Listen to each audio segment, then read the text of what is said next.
नहीं सारे काम ही मुस्लिम लीग ने कीते ने, बाकी किसी ने की कीता।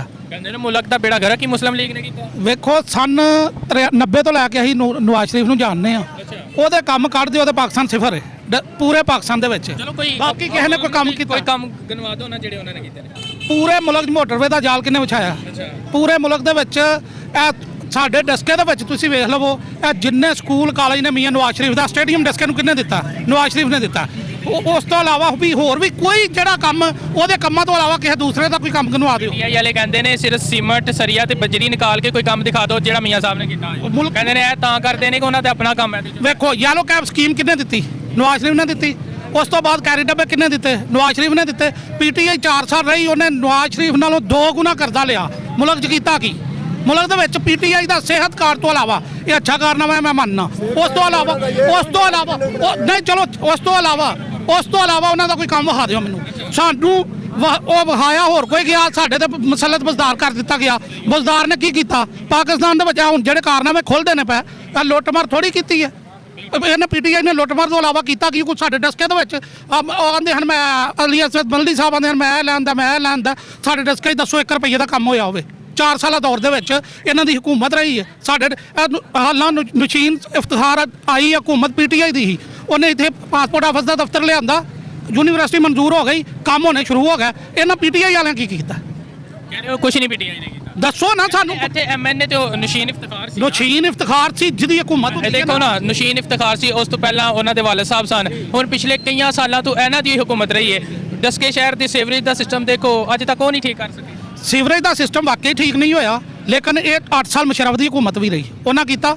ਉਸ ਤੋਂ ਬਾਅਦ ਦੂਸਰੇ ਬਾਕੀ ਉਦੋਂ ਐਮਪੀਏ ਜਿਹੜੇ ਸਨ ਮੁਮਤਾਜ਼ ਚੌਧਰੀ ਸਾਹਿਬ, ਕਹਿੰਦੇ ਨੇ ਉਸ ਦੌਰ ਦੇ ਅੰਦਰ ਸਿਰਫ ਸੀਵਰੇਜ ਦਾ ਕੰਮ ਹੋਇਆ ਸੀ, ਉਸ ਤੋਂ ਬਾਅਦ ਹਜੇ ਤੱਕ ਨਹੀਂ ਹੋਇਆ। ਕਾਲਜ ਰੋਡ ਜਿਹੜਾ ਨਾ, ਕਾਲਜ ਰੋਡ 20 ਵਾਰੀ ਮੇਰੀ ਜ਼ਿੰਦਗੀ ਦੇ ਵਿੱਚ ਬਣਿਆ। ਚੌਧਰੀ ਮੁਮਤਾਜ਼ ਸਾਹਿਬ ਮੇਰੇ ਮਹੱਲੇ ਦੇ ਨੇ, 20 ਵਾਰੀ ਮੇਰੀ ਜ਼ਿੰਦਗੀ 'ਚ ਬਣਿਆ। ਅੱਜ ਵੀ ਸਭ ਤੋਂ ਖਰਾਬ ਉਹ ਹੀ ਹੈ, ਠੀਕ ਹੈ। ਅੱਜ ਵੀ ਸਭ ਤੋਂ ਜ਼ਿਆਦਾ ਪਾਣੀ ਉੱਥੇ ਹੀ ਖਲੋਤਾ ਹੁੰਦਾ। ਉਹਦੀ ਕੀ ਵਜ੍ਹਾ ਕਿ ਬਾਰ-ਬਾਰ ਬਣਾਉਣ ਦੇ ਨਾਲ ਵੀ ਉਹ ਸਹੀ ਨਹੀਂ ਹੁੰਦੀ ਸੀਵਰੇਜ, ਠੀਕ ਹੈ। ਚੌਧਰੀ ਮੁਮਤਾਜ਼ ਸਾਹਿਬ ਨੇ ਬਣਾਇਆ ਸੀ ਤਾਂ ਸਹੀ ਸੜਕਾਂ ਬਣਾਉਂਦੇ। 20 ਵਾਰੀ ਤਾਂ ਕਾਲਜ ਰੋਡ ਬਣ ਗਿਆ ਤਾਂ ਸਭ ਤੋਂ ਬਹੁਤਾ ਪਾਣੀ ਉੱਥੇ ਹੀ ਹੁੰਦਾ।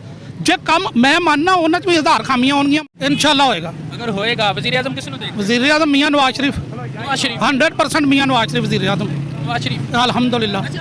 ਲੋਕ ਤੇ ਇਹ ਕਹਿੰਦੇ ਨੇ ਨਵਾਜ਼ ਸ਼ਰੀਫ ਨੂੰ ਮੁਸੱਲਤ ਕਰ ਦਿੱਤਾ ਗਿਆ ਦੁਬਾਰਾ ਆਵਾਮ ਤੇ, ਉਹਦੇ ਕੇਸਿਸ ਮਾਫ ਕੀਤੇ ਜਾ ਰਹੇ ਨੇ। ਕੀ ਇਹਨਾਂ ਬਾਰੇ ਕੀ ਕਹੋਗੇ? ਇਹ ਗੱਲ ਬਿਲਕੁਲ ਠੀਕ ਹੈ, ਇੰਝ ਹੀ ਹੁੰਦਾ। ਇਸ ਮੁਲਕ ਦਾ ਇਹ ਅਲਮੀਆ, ਇਸ ਮੁਲਕ ਦਾ ਇਹ ਅਲਮੀਆ ਕਿ ਸਾਡੀ 2018 ਦੇ ਵਿੱਚ ਕੀ ਹੋਇਆ ਸੀ? 2018 ਦੇ ਵਿੱਚ ਵੀ ਸਾਡੇ ਤੇ ਮੁਸੱਲਤ ਹੀ ਕੀਤਾ ਗਿਆ। ਅੱਛਾ, 2018 ਤੋਂ ਪਹਿਲਾਂ ਜੋ ਮੀਆਂ ਸਾਹਿਬ ਨੂੰ ਨਿਕਾਲਿਆ ਹੈ, ਕਿਆ ਉਹ ਫੈਸਲਾ ਠੀਕ ਸੀ? 100% ਗਲਤ ਸੀ। ਮੀਆਂ ਫਿਰ ਇਮਰਾਨ ਖਾਨ ਨੂੰ ਜਿਹੜਾ ਨਿਕਾਲਿਆ ਗਿਆ ਉਹ ਠੀਕ ਹੈ? ਇਮਰਾਨ ਖਾਨ ਤਰੀਕਾਕਾਰ ਨਾਲ ਨਿਕਲਿਆ, ਉੱਤੇ ਅਦਮਤ ਮਾਦ ਆਈ ਹੈ। ਉਹਨੂੰ ਅਦਾਲਤ ਨੇ ਨਾਹਲ ਨਹੀਂ ਕੀਤਾ, ਉਹਨੂੰ ਵੋਟਾਂ ਨਾਲ ਨਿਕਾਲਿਆ ਗਿਆ। ਵੋਟਾਂ ਨਾਲ ਨਿਕਾਲਣਾ ਤਰੀਕਾ ਠੀਕ ਹੈ, ਉਹਦੇ ਤੇ ਕੇਸਿਸ ਮੈਂ ਮੰਨਣਾ ਕੁਝ ਗਲਤ ਹੋਣਗੇ, ਨਜਾਇਜ਼ ਮੁਸੱਲਤ ਕੀਤਾ ਜਾਂਦਾ। ਤਕਰੀਬਨ 200 ਕੇਸ ਨੇ। ਵੇਖੋ ਭਾਵੇਂ 1000 ਕੇਸ ਹੈ, ਉਹ ਗਲਤ ਵੀ ਹੋ ਸਕਦੇ। ਤੁਸੀਂ ਕਹਿ ਰਹੇ ਹੋ ਅਦਮੇ ਇਤਮਾਦ ਲੈ ਕੇ ਆਏ ਉਸ ਤਰੀਕੇ, ਲੇਕਿਨ ਜਿਹੜੇ ਇਸ ਤਰ੍ਹਾਂ ਕੈਂਡੀਡੇਟ ਉਠਾਏ ਜਾਂਦੇ ਨੇ, ਕਿਆ ਉਹ ਉਠਾਣਾ ਠੀਕ ਹੈ? ਨਹੀਂ, ਬਿਲਕੁਲ ਨਹੀਂ ਠੀਕ ਹੈਗਾ। ਲੇਕਿਨ ਕੈਂਡੀਡੇਟ ਕੋਈ ਵੀ ਨਹੀਂ ਉਠਾਇਆ ਗਿਆ ਆਦਮਤਮਾਦ ਦੇ ਵਿੱਚ। ਕਿਸੇ ਉਹਦੀ ਪਾਰਟੀ ਦੇ ਨੇ ਉਹਦੇ ਮੁਖਾਲਫ, ਉਹਦੇ ਧਾਦੀ ਛੱਡ ਗਏ ਨੇ, ਧਾਦੀਆਂ ਦੇ ਨੇ ਉਹਦੇ ਖਿਲਾਫ ਵੋਟ ਦਿੱਤਾ। ਉਹਦੀ ਪਾਰਟੀ ਦਾ ਇੱਕ ਬੰਦਾ ਵੀ ਨਾ ਉਠਾਇਆ। ਤਰੀਕੇ ਨਾਲ ਇਤਿਹਾਦੀਆਂ ਨੂੰ ਪਹਿਲਾਂ ਨਾਲ ਸ਼ਾਮਲ ਕਰਨਾ, ਫਿਰ ਅਲੱਗ ਕਰਨਾ, ਇਹਨੂੰ ਕਿਸ ਤਰ੍ਹਾਂ? ਵੇਖੋ ਜਦੋਂ ਅਸੀਂ 1000 ਅਗਰ ਅੱਜ ਨਵਾਜ਼ ਸ਼ਰੀਫ ਸਾਹਿਬ ਦੇ ਨਾਲ ਹੋ ਜਾਏ ਅੱਗੋਂ ਨੈਕਸਟ ਜੋ ਹੀ 24 ਚ ਉਹ ਬੰਦੇ ਨੇ ਵਜ਼ੀਰ ਆਜ਼ਮ, ਅੱਗੋਂ ਇਸ ਤਰ੍ਹਾਂ ਦਾ ਅਮਲ ਹੋ ਜਾਏ, ਫਿਰ ਕੀ? ਉਹਦੇ 'ਚ ਕੁਝ ਆਵਾਮ ਦਾ ਵੀ ਕਸੂਰ ਹੈ, ਉਹਦੇ ਪਾਰਟੀਆਂ ਦਾ ਕਸੂਰ ਨਹੀਂ। ਜਦੋਂ ਅਸੀਂ ਇੱਕ ਬੰਦੇ ਨੂੰ ਆਜ਼ਾਦ ਵੋਟ ਦੇਵਾਂਗੇ ਨਾ, ਜਾਂ ਛੋਟੀ ਪਾਰਟੀ ਨੂੰ ਵੋਟ ਦੇਵਾਂਗੇ, ਉਹਦਾ ਹੱਕ ਹੈ।